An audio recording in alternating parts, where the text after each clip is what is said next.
9:39, así como lo anunciamos hoy. A ver, sí, aquí está Pulmonava, está con nosotros nuestro apreciado doctor Orlando Nava, médico egresado de la Universidad de Zulia, posgrado en neumonología. Es profesor titular de la Cátedra de Medicina Tropical, aún miembro de Sobetotax, y nosotros queríamos conversar con él. Bueno, recientemente, ayer fue Día Mundial del Asma, y recientemente hubo el Congreso Venezolano de Neumonología aquí en Maracaibo y cirugía de tórax. Y tuvo a cargo pues un simposio bien interesante. Bienvenido, doctor Orlando Nava. ¿Cómo estuvo ese simposio? Buenos días, Goya, gracias por la invitación. Bueno, mira, eso fue una fiesta científica. Fue un evento bastante exhaustivo. Fue el 33º Congreso Venezolano de Neumonología y Cirugía de Tórax y el 10º Congreso de Neumopediatría. Fue una jornada bastante intensa de 3 días, desde el 30 de abril, primero y 2 de mayo, en donde contamos con la presencia de reconocidísimos expertos en la materia a nivel nacional e internacional incluso. Sí, hicieron conferencias vía Skype, ¿no? Correcto, vía online. Pero también hubo presencia presencial, o sea, en vivo de algunos expositores internacionales, ¿ok? Sobre todo de México. Ah, qué bueno. Sí, bueno, ahí se tocaron temas de la neumonología de adultos, de la neumonología pediátrica, de cirugía de tórax, todo lo que tiene que ver con las enfermedades respiratorias del niño y del adulto. De verdad que fue un congreso bastante intenso, bastante productivo, muy bien organizado y nos llevamos toda una bonita experiencia. Incluso tuviste la responsabilidad de organizar ese simposio. Sí, tuve la responsabilidad de organizar un simposio, que fue el simposio de actualización de algunos tópicos de tuberculosis. ¿Qué pasa con la tuberculosis que va, viene, está presente aún aquí, particularmente en el Zulia? ¿Qué tiene, doctora, ahí esa cifra? Bueno, mira, la tuberculosis nunca se ha ido, siempre ha estado. Sin embargo, hay altos y bajos en relación a incidencia de casos, ¿no? Lo que ocurrió fue que a raíz de la pandemia del virus SARS-CoV-2 o del COVID, la enfermedad tuberculosa quedó como en el olvido, quedó como en un segundo plano, y de hecho los programas de atención y de control se descuidaron y debilitaron. Y hubo un incremento en Mm. los casos de tuberculosis durante la pandemia del SARS-CoV-2. ¿Ok? De tal manera que la tuberculosis ya siempre estaba presente. Hay algunos países que tienen una incidencia mucho mayor de altísima de Okey. tuberculosis. Por ejemplo, estamos hablando a nivel mundial, países como África, como India, algunos países de Asia o algunos países o del Pacífico Oeste tienen una incidencia altísima de tuberculosis. Bien, hay algunos países, por ejemplo, desarrollados como Estados Unidos, Inglaterra, los países nórdicos que tienen muy baja incidencia. Venezuela se encuentra en una situación no muy buena, ¿verdad? Eh, por ejemplo, hablando de casos por 100.000 habitantes, podemos hablar de una incidencia de enfermedad de aproximadamente 40 casos por 100.000 habitantes, que es una incidencia moderada, ¿Hay moderada un una poco alta. manera de prevenir? ¿Hay una se puede hacer una campaña de prevención o simplemente es Bueno, sí, mira, la Organización Mundial de la Salud se propuso una meta para el año 2035, que es qué la es? erradicación de la tuberculosis. Que ese eslogan lo he oído en tantas enfermedades. Ok, sin embargo, ese poner fin a la tuberculosis no significa eliminar completamente la enfermedad, porque eso es una batalla titánica, sino disminuir la incidencia por lo menos a 10 casos por 100.000 habitantes a nivel mundial y reducir significativamente la mortalidad por tuberculosis. Por ejemplo, en Venezuela la mortalidad de tuberculosis es de 2,5 por 100.000 habitantes. Es alta. Exacto. Y morbilidad, ¿qué secuelas hay? Ok, las complicaciones, dices tú. Sí. Bueno, sí, mira, la tuberculosis tiene primero complicaciones pulmonares, ¿ok? Eh, a diferencia de lo que ocurría muchos años atrás, te estoy hablando hace 40, 50 años atrás, eh, la tuberculosis no tenía tratamiento, ¿ok? Y bueno, el destino era el que decidía sobre el paciente, es el sistema inmunológico del paciente. Por eso es que se crearon los sanatorios antituberculosos, en donde no se les daba tratamiento a los pacientes, sino que se les hospitalizaba y se les daba buena alimentación y reposo Paliativo. paliativo. Después del advenimiento de las drogas, ya por supuesto la incidencia bajó sustancialmente, la tuberculosis bajó a niveles muy pequeños, pero después que se inició el tratamiento, la tuberculosis cura, pero muchas veces deja secuela. ¿Ok? Y de esa secuela de la que me preguntaba, a la principal a nivel pulmonar son las secuelas fibróticas. Es decir, la tuberculosis cura por un proceso de cicatrización y dependiendo del grado de enfermedad que tú tengas, puedes quedar con secuelas fibróticas, es decir, una fibrosis pulmonar o un cuadro que se llama bronquiectasia, que pueden ser incluso hasta incapacitantes.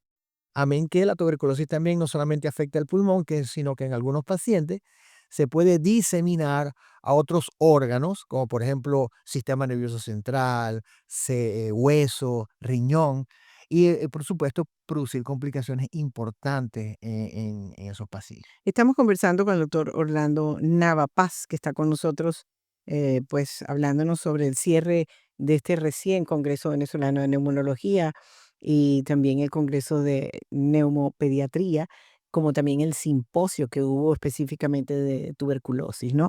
Ahora, Venezuela está muy, muy distanciada de unas cifras catastróficas, pero sí, como acaba de decir, está debilitada. Acaba de hablar usted de secuelas. Entonces, una persona, por ejemplo, que sabemos muy bien que el COVID, el SARS, el COVID, ha dejado secuelas importantes. ¿Qué tratamiento o qué pasos debe seguir para poder, eh, pues, entrar en su vida cotidiana y tener una mejor vida a pesar de tener secuelas? Bueno, mira, las secuelas son en muchos casos irreversibles, ¿no? Porque estamos hablando de problemas fibróticos en donde el tejido pulmonar normal es sustituido por cicatrices. ¿Qué Sin embargo, queda? ¿Tos, tosiendo? el paciente puede quedar primero con un cuadro que es dificultad para respirar.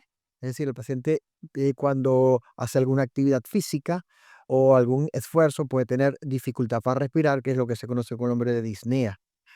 Pero también pueden quedar algunas secuelas respiratorias como pueden ser tos y expectoración, producto de lo que se llaman bronquiectasias secundarias a la tuberculosis. Ojo, esto no se presenta en todos los pacientes, sino en aquellos pacientes que han tenido una tuberculosis severa, porque en algunos, que son la mayoría, la tuberculosis cura sin dejar secuelas importantes. ¿Es contagiosa la tuberculosis? Sí lo es.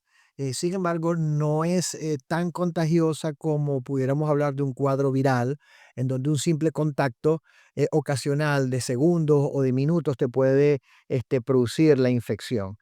Para que la tuberculosis se presente, se necesita un contacto más íntimo, más prolongado.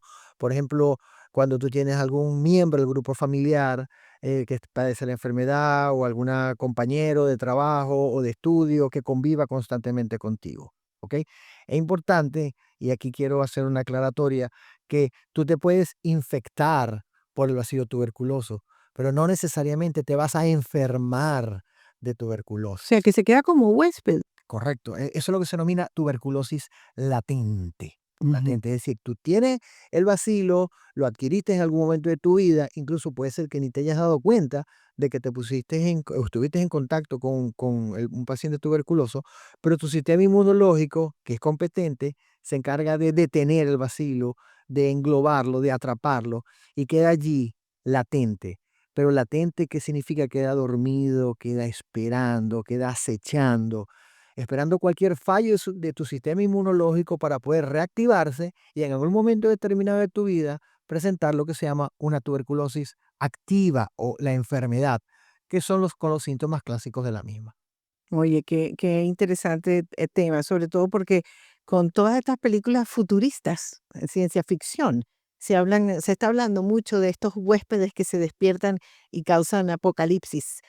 Entonces, mucha gente dice, oye, mira, qué increíble lo de los hongos, lo de enfermedades respiratorias, y parece que el futuro nos hubiese alcanzado, porque el ambiente tiene mucho que ver también con estas repercusiones de enfermedades que se adquieren a través del aire, ¿no? Por contaminación. Sí, es importante, Goya, porque fíjate, ¿no? Yo siempre hablo de que la tuberculosis es una enfermedad que tiene como el efecto iceberg, ¿no? El efecto iceberg es en donde tú tienes, por ejemplo, en la punta del iceberg, que está sobre el nivel del agua, unos casos que son los que se llaman tuberculosis activa, ¿ok? Pero debajo del iceberg tienes una gran masa de hielo que corresponde a los casos de tuberculosis latente. Esos casos de tuberculosis latente representan la gran mayoría de los casos de tuberculosis que están allí, no tienen síntomas, presentan el bacilo, pero en algún momento de su vida pueden desarrollar la enfermedad. ¿Y por qué esto es importante? Porque es allí, no solamente tratar a los enfermos activos, sino allí en ese grupo de pacientes de tuberculosis latente, es donde nosotros los debemos hacer hincapié para hacerles el diagnóstico y poder evitar que esos casos latentes en algún momento de su vida se hagan activos. Y solo así es como nosotros podemos llegar en algún momento a erradicar la tuberculosis. En cuanto a los exámenes médicos, cuando se recluta personal, muchas empresas todavía tienen ese examen completo de físico, pues, para entrar a un trabajo.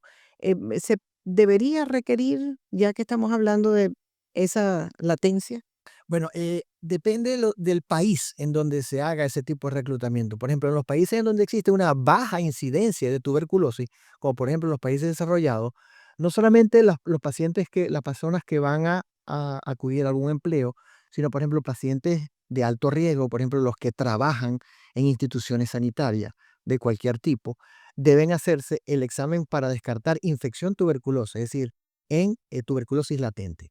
En los países en donde existe una alta incidencia de tuberculosis, como por ejemplo nuestro medio, sería lo ideal.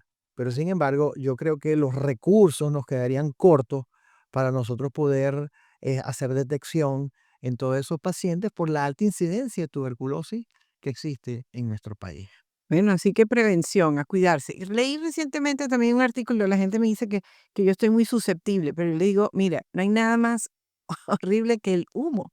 Ah, que cuando éramos jóvenes las discotecas tenían humo y tenían de todo, pero la susceptibilidad, estas velas aromáticas, los inciensos, para refrescar, el aroma de una oficina, ya está comprobado no son buenas para las vías respiratorias. Sí, cada persona tiene una susceptibilidad diferente a reaccionar a Claro. diferentes antígenos ambientales, ¿ok? Sobre todo, por ejemplo, personas que tienen antecedentes de atopia, es decir, de alergia, la inhalación de elementos ambientales como humos, polvo, partículas, pueden producir un cuadro de broncoespasmo, inflamación de la vía aérea, mientras que en otras no. Por lo tanto, todo depende de la susceptibilidad individual de cada paciente. Pero eviten el cigarro también. 100%, Sí. 100%. No solamente el cigarro, el vapeo también es importante evitarlo, porque si bien es cierto, ¿ok? Que el vapeo es un poco menos malo que el cigarrillo convencional, Una cosita. sigue siendo malo, bien, deben evitarse porque ambos hábitos presentan humos que contienen partículas que al depositarse en los pulmones pueden producir alteraciones en la función del pulmón. Bueno, ahí están las recomendaciones, ahí está nuestro amplio recorrido por los temas que se hablaron en este último congreso y por supuesto la mayor recomendación para todos es la movilidad, el ejercicio, una vida completamente pues dedicada a cuidar este equipaje, este laboratorio que tenemos nosotros que está envuelto en la piel para tener una mejor vida. La prevención es sumamente importante y, por supuesto, ir a los médicos adecuados. Yo les recomiendo al doctor Orlando Navapaz, que está aquí con nosotros, también al doctor Pacheco, gracias también por darte permiso Compañero de trabajo, compañero y amigo. para que viniera por ahí. Pero sí, nos preocupa muchísimo esta situación, gente que queda con alergias y se queda pues fijo ahí sin buscar una solución a esto. Pero bueno, tenemos muchas recomendaciones y tenemos los mejores médicos del mundo, que son los médicos venezolanos. Para ellos, Así es. felicitaciones, bendiciones y que le vaya bien, doctor Navapaz. Muchas gracias, Goya. @pulmonava es su Instagram. Eso es correcto. Y ahí tiene buenas recomendaciones eventualmente en sus redes sociales. Gracias, Orlando. Gracias.